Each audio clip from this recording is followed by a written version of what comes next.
हम लोगों ने अस्पताल की सभी संरचना और सभी डॉक्टरों के साथ सभी मुलाकात की। बड़ी खुशी आपको सूचित करते हैं जिला अस्पताल उत्तर प्रदेश के अग्रणी अस्पतालों में गिना जाता है। इस अस्पताल का स्थापना की गई थी पहले इसके जमाने में 1958 में 60 बिस्तर का अस्पताल बना, 200 बिस्तर का अस्पताल 2007 मार्च में बनाया। मैंने राशि स्वीकृत करवाई थी 200 से 400 बिस्तर का अस्पताल बनाया, 80-90-100 करोड़ रुपये में स्वीकृत करवाई थी। आज 400 बिस्तर का अस्पताल हमारे सभी वार्ड्स का भी मैंने किया, अल्ट्रासाउंड मशीन अब किया, हमारे मैटरनिटी वार्ड और शिशुपालन के वार्ड का भी उद्घाटन किया है। और एक बहुत स्वच्छंदी और एक दिल के प्यार की भावना के साथ हमारे सभी डॉक्टर सेवा भाव मैंने एक निष्पक्ष बाहर की एजेंसी से भी सभी हमारे मरीजों को लिस्ट को लेकर एक सर्वे भी करवाया ताकि कोई बायस ना हो और जितने लोगों से कॉल सेंटर के द्वारा दूरभाष पर चर्चा भी हुई, ज़्यादा करके सभी मरीज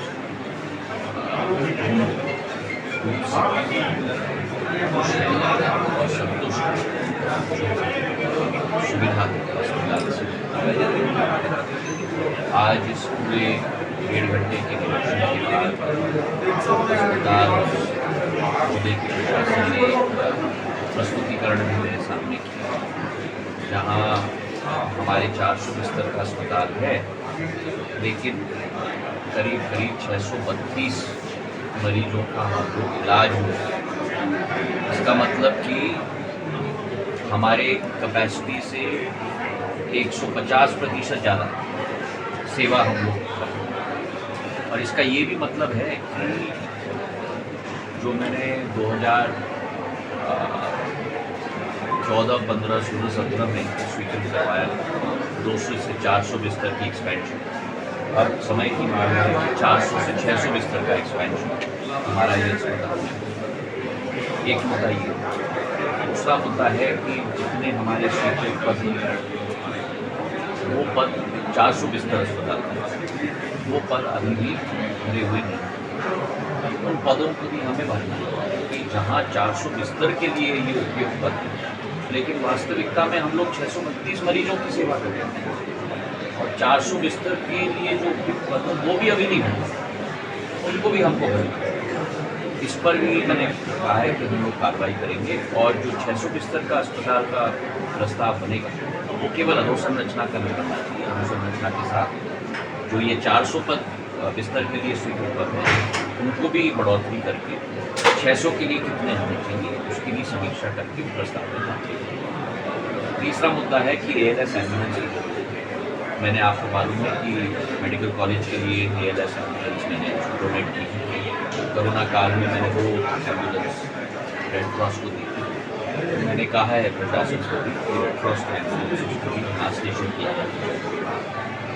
उसी के साथ जनरेटर्स की ज़रूरत 1000 kWh की हमारी कैपेसिटी डिमांड पावर है, तो हम लोगों को जनरेटर्स पुराने मैंने कहा है केवल नए जनरेटर हम लोगों को ये तय करना पड़ेगा कि जो बिजली की वायरिंग की सर्किटरी उसे हमें अलग करना पड़ेगा क्रिटिकल पार्ट्स की। उन सभी क्रिटिकल पार्ट्स जैसा आपका ऑपरेशन थिएटर है, जैसा आपका अल्ट्रासाउंड या MRI मशीन अगर यहाँ आए तो उसके लिए उन सबको एक जनरेटर के साथ ताकि कम से कम अगर आपातकाल की स्थिति में अगर बिजली जाए वो तो इमीडिएटली स्विच ऑन होगा, तो उसमें हमको वायरिंग की सर्किटरी भी हमको रिव्यू करनी है और फिर जनरेटर्स भी हमने स्थापित किए। पांचवा हम लोगों का MRI मशीन भी तो उस पर भी हम लोग कार्य करें। तो मैंने कहा है कि कल दिशा की मीटिंग है जहाँ आप सब लोग भी आओगे। मैंने कहा है कि दिशा की मीटिंग के पहले फिर एक फायर क्लियरेंस और फायर प्लानिंग की मीटिंग चाहिए जहाँ पूरा आर्टीरियल रोड चारों तरफ बनना चाहिए, उसकी भी एक प्लानिंग हो जानी चाहिए। कल दिशा की मीटिंग में मेडिकल कॉलेज की जो ज़रूरत है उसका प्रेजेंटेशन और जिला अस्पताल दोनों का प्रेजेंटेशन होना चाहिए, ताकि संयुक्त रूप से जब हम दोनों को जोड़ेंगे, इस मेडिकल कॉलेज को राजमाता विजयराजे सिंधिया मेडिकल कॉलेज को मैंने स्वीकृत करवाया और आज एक मील के पत्थर के रूप में खड़ा हुआ। 400 बिस्तर वहाँ बन चुके हैं। अब आप अनुमान लगाओ, अगर 400 बिस्तर मैंने वहाँ नहीं बनाया होता तो जिला अस्पताल पे क्या लोड होता।